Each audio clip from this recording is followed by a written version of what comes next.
The Scottish Football Supporters Association is a new not-for-profit organisation which has been set up to help facilitate fans having a voice at the highest level throughout the whole of Scottish football.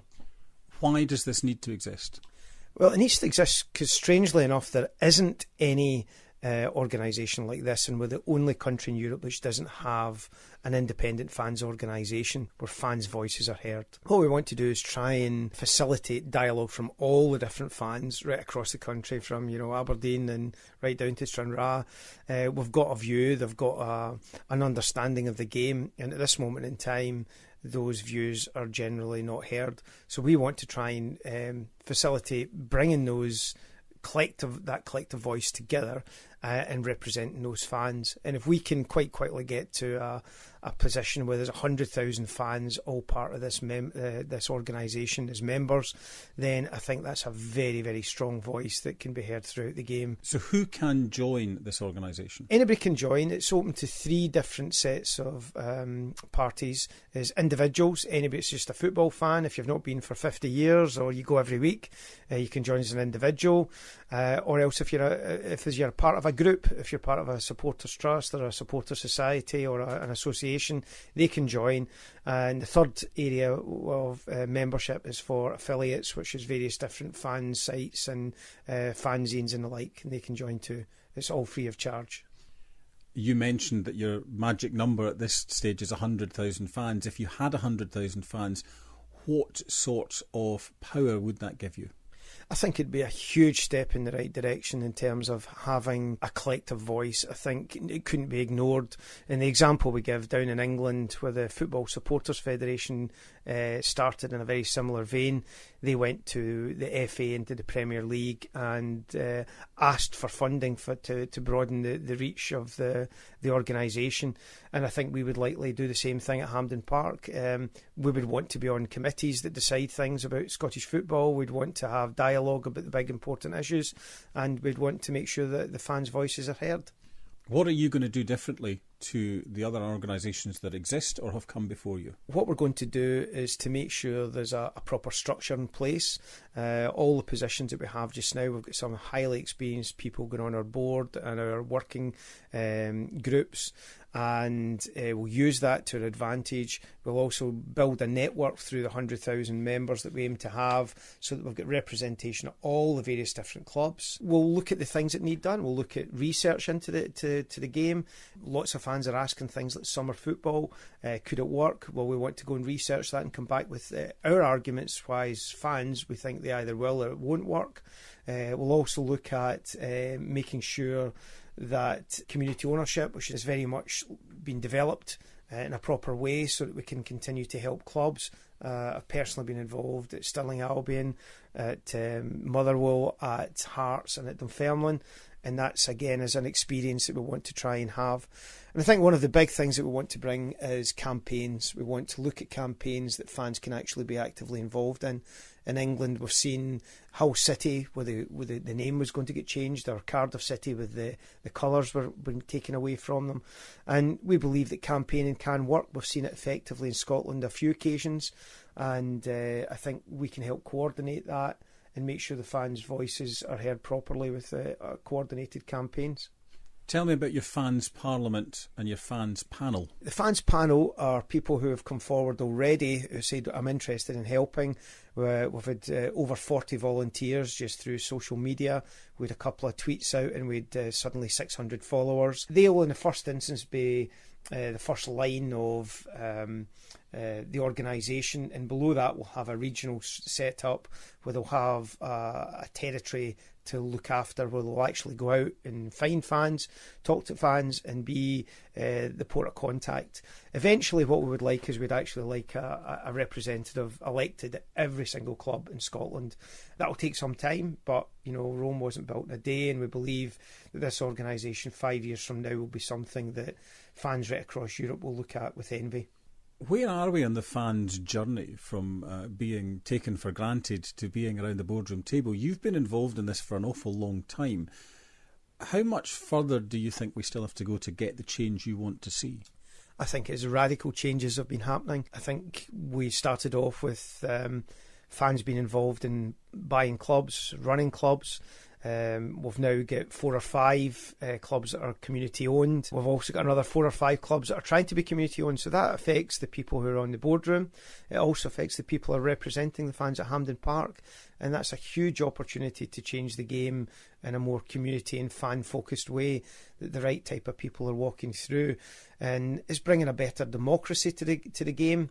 You know, whether it's the distribution of international tickets that the clubs are allocated, or it's bigger issues, whether it is voting on summer football or some of the bigger issues. Those clubs, we can hand on heart know, will go out to their members and ask them their views. So it's changing the dynamic of it.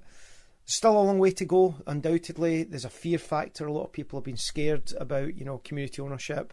But I don't really think there's an awful lot to worry about there.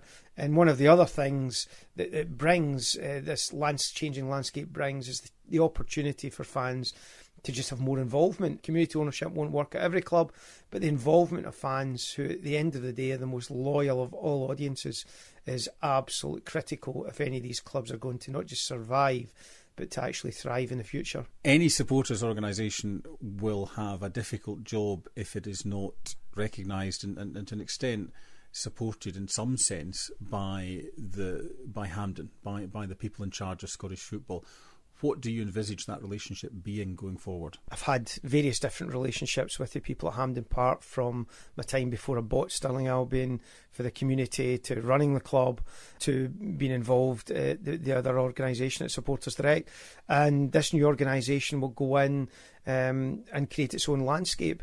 There'll be, like, you know, all parts of life, there'll be some people in there who'll see me as a challenge because we want to campaign on issues that they're opposed to, and there'll be other people who will, you know, welcome the fresh approach and the innovative activities that we hope to bring with open arms. So I think it'll be a mixed bag. You can't please everybody, but there's lots of vested interest. That's one of the things that's always talked about in Scottish football.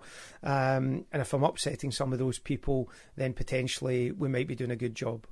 How are you being received so far by the authorities, both at Hampden and in the clubs that you want to help fans be better represented on? We've had a really good reception from a lot of the clubs so far. Obviously, they know myself, they don't know the organisation, but they've more or less taken a leap of faith that I can hopefully deliver what I promise with a great team round about me. Hampden Park, I'll write letters to the chief executives of both the organisations and let them aware that this new independent organisation, which will be representing the fans not just at home but also in Europe, will be formed, and that we would hopefully have a positive dialogue with them. Football has caught both the imagination and the focus of our politicians in recent years. How are politicians at Holyrood and at Westminster, or even at local level, taking to this? Well, we've had great feedback from all the political parties at Holyrood. We've had endorsements from them, and some of the leading lights have decided to come on board as advisors to us. You know, we've had 2 party leaders coming on board, Ruth Davidson from the Conservatives and Willie Rennie from the Lib Dems. We've got coverage right across the spectrum of the political divide, which is really exciting, because I think, again, going back to 2014, there was a reawakening in Scotland politically, and I think this is part of that. People want to say, they want to make sure their voice has been heard, and unfortunately in football, through the structures that currently exist, that hasn't happened. So we've been really well received, and I hope to work with the politicians on a lot of these issues in the coming months and years. You've got an awful lot to do with this new organisation, an awful lot of change that's required. Have you identified a priority? I think the priority in the first instance is to, under our Reclaim the Game hashtag, is to try and get as many members as we possibly can. And we don't have all the answers, so the first and simple thing we're doing is asking people to join. It's a simple process. It's an email and tell us which club you follow, or which league you follow, and then we'll ask you your views. And from those views, not only will we collect lots of numbers of people wanting to join, we'll also collect what we believe would be the manifesto, and we'll come back to fans in the coming months with a plan that is based on what they really see as the most important and pressing issues in the game today. Why should I, as a football fan, join the Scottish Football Supporters Association? Well, we're new, we're fresh, we're innovative, we're independent. If you believe in football and you believe in that it can hold a great value for our communities and our societies, you automatically should have a right to have your opinions and your voice heard. We've all heard the Hampden Roar, and it's all made up of individual voices driving the team on together to victory. Imagine what we could do as fans if we collectively had all our voices together. You should join the Scottish Football Supporters Association, because together we can actually drive the game forward and make it better.